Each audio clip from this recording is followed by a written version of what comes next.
جی السلام علیکم ناظرین، کیسے ہیں آپ؟ سب ٹھیک ٹھاک، خیر خیریت سے ہیں؟ امید ہے سب خیر خیریت سے ہوں گے۔ تو آج کا جو سب سے ہاٹ نیوز چل رہی ہے اس ٹائم آزاد کشمیر سے چل رہی ہے۔ سیاست کے اوپر اگر نظر دوڑائیں گے ہم کسی جگہ پہ تو اس ٹائم آزاد کشمیر جو ہے وہ ٹاپ 10 بنا ہوا ہے، جو کہ بات شرم کی ہے، لیکن بنا ہوا ہے تو اب کیا کر سکتے ہیں۔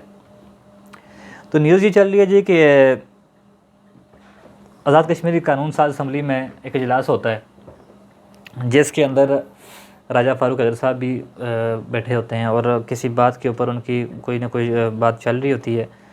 تو وہاں پہ جو پی ٹی آئی کے ایم پی ہیں یا میں نے جو بھی ہیں، انہوں نے راجہ فاروق حیدر صاحب کو موبائل دے مارا ہے۔ اب کوئی بھی پی ٹی آئی کا سپورٹر یا نون لیگ کا سپورٹر یا کوئی بھی ایک سینسیبل بندہ جو ہے وہ اس بات کو ایکسیپٹ نہیں کرے گا کسی صورت میں بھی کہ ایک راجہ فاروق حیدر صاحب میرے خیال سے بڑے اچھے پولیٹیشین ہیں اور بڑے زبردست بندے ہیں۔ میں خود ذاتی طور پہ ان کی بڑی قدر کرتا ہوں، بڑی عزت کی نگاہ سے دیکھتا ہوں۔ تو ان کے ساتھ اس طرح کا سلوک ہونا میرے خیال سے بالکل بھی کوئی اچھا جسٹس نہیں ہے۔ اور آزاد کشمیر کے عوام جو ہے بڑی مایور قسم کی عوام ہے اور بڑی سینسیبل قسم کی عوام ہے، اور اس چیز کو کبھی بھی کسی صورت برداشت نہیں کرے گی، چاہے وہ کسی بھی پارٹی سے تعلق رکھتے ہو۔ اگر اس ٹائم پہ اگر کوئی بھی بندہ وہ پی ٹی آئی سے تعلق رکھتا ہے یا پی پی سے تعلق رکھتا ہے یا مسلم لیگ نون سے رکھتا ہے، تو وہ میرے خیال سے اس ٹائم اس بات کو کسی بھی صورت پہ ڈیفینڈ نہیں کرے گا کہ یہ بالکل غلط ہوا ہے اور یہ نہیں ہونا چاہیے تھا۔ یہ تو آگئی ایک سائڈ۔ دوسری سائڈ اگر دیکھا جائے تو وزیر اعظم تنویر الیاس صاحب نے اور ایم پی اے نے دونوں نے آ کے معافی مانگی تھی اس بات کے اوپر کہ ہم سے غلطی ہوئی ہے، تو پھر میرے خیال سے اس بات کو رفع دفع کر دینا چاہیے تھا۔ اور جب راجہ فاروق حیدر صاحب نے بھی اس بات کو تسلیم کر لیا تھا، ان کی معافی کو جو تھی وہ ان کو ایکسیپٹ کر لی تھی، تو پھر اب جا کے ایف آئی آر کروانا یا پھر احتجاج کرانا یا پھر مظفر آباد کو بند کرنا، یہ سب کچھ میرے خیال سے ہونا نہیں چاہیے تھا کہ جو کہ وہاں پہ ہو رہا ہے۔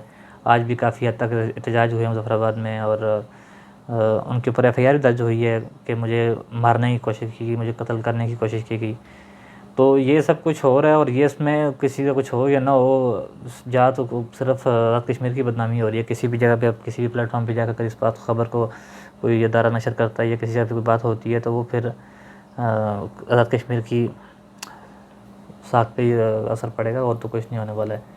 خیر یہ تو تھا آزاد کشمیر کا مسئلہ جو کہ کسی بھی صورت پہ قابل قبول نہیں ہے۔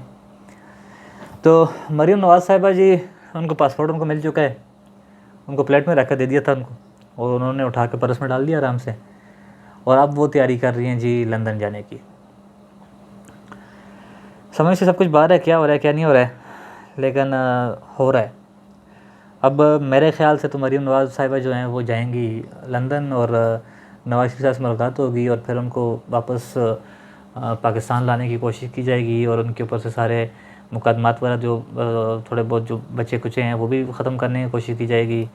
یہ سب کچھ ہوگا، اور ہمارا سسٹم، ہمارا قانون، کیا ہی بات ہے، ہیڈس آف۔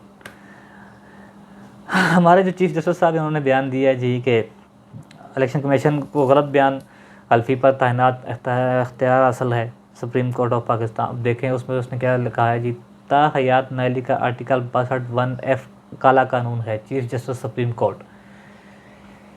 کیا ہے؟ مجھے کچھ سمجھ سے نہیں آ رہا ہے کہ یہ کیا ہو رہا ہے اور کس طرف یہ معاملہ جا رہا ہے۔ کبھی یہ انہوں نے نیب کا بیڑا غرق کر دیا ہے، انہوں نے جناب ہر چیز کا مہنگائی ہے، وہ عوام جو ہے وہ مر رہی ہے اس ٹائم، کوئی چیز کنٹرول میں نہیں ہے۔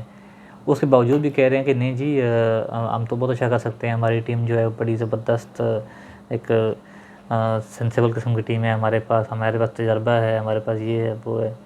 پتہ نہیں تجربہ کہاں ہے اور کیا ہو رہا ہے کیا نہیں ہو رہا ہے، لیکن جہاں پہ بھی آپ دیکھو گے، جہاں بھی جاؤ گے تو پیٹ جو رہا ہے وہ غریب آدمی ہی رہا ہے، اور ملک میں جو ہے وہ اس ٹائم مہنگائی کی شرح فیصد جو ہے وہ آسمان کی بلندیوں کو چھو رہی ہے۔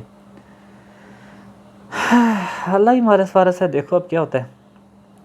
تو یہ کوئی صورت حال ہے جناب، تو اس کے اوپر اب دیکھتے ہیں آگے کیا ہوتا ہے۔ مریم نواز صاحبہ جب واپس آتی ہیں انہوں نے کہا ہے جی مجھے سرجری کروانی ہے جو کہ پاکستان میں ہو نہیں سکتی، اور واقعی ٹھیک کہہ رہی ہوں، پاکستان میں واقعی سرجری نہیں ہو سکتی ہے، کیونکہ پاکستان کے اندر بچوں کو گود میں اٹھا کر ڈاکٹروں کو ڈھونڈتے ہوئے اسپتالوں میں مر رہے ہیں بچے، وہیں پہ آنکھ میں دم توڑ رہے ہیں، ڈاکٹرز نہیں اویلیبل ہیں، یہ سندھ کی بات ہے کہ وہاں پہ ڈاکٹر نہیں تھا کہ ایک بندہ اپنی بچی کو لے کر وہاں پہ گیا اور وہ وہاں پہ دم توڑ گئی بچی کو.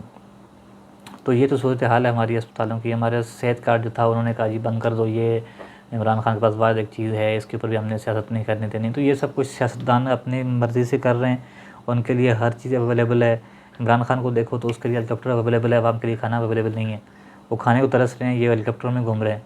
اور ہمارے جو وزیر مشیر صاحب ہیں ان کو گاڑیوں کے پروٹوکول پہ پروٹوکول مل رہے ہوتے ہیں. یہاں پہ عوام روڈوں پہ کھڑے ہوئے جناب یوں کر کے بیٹھی ہوتی ہے کہ کب ہمارے وزیر صاحب گزریں گے. غریب ملک جس کا IMF کے نیچے دبا ہوا مر رہے ہیں سارے کے سارے, اور ہمارے وزیروں کو سوائے عیاشیوں کے پروٹوکولوں کے ان سے فرصت ہی نہیں ہے. جب فرصت ملے گی تب سوچیں گے, تب تک عوام مر جائے گی. تو غریب مر جائیں گے, پیچھے امیر بچ جائیں گے, سارے پہ کرتے پھریں گے عیاشیاں. اور یہ بھی یاد رکھ لیں کہ جب غریب کوئی بچے گا نہیں تو پھر یہ حکومت کس پہ کریں گے, کیونکہ امیر تو کسی سامنے نہ دبتا ہے نہ جھکتا ہے, مرتا تو غریب ہی ہے.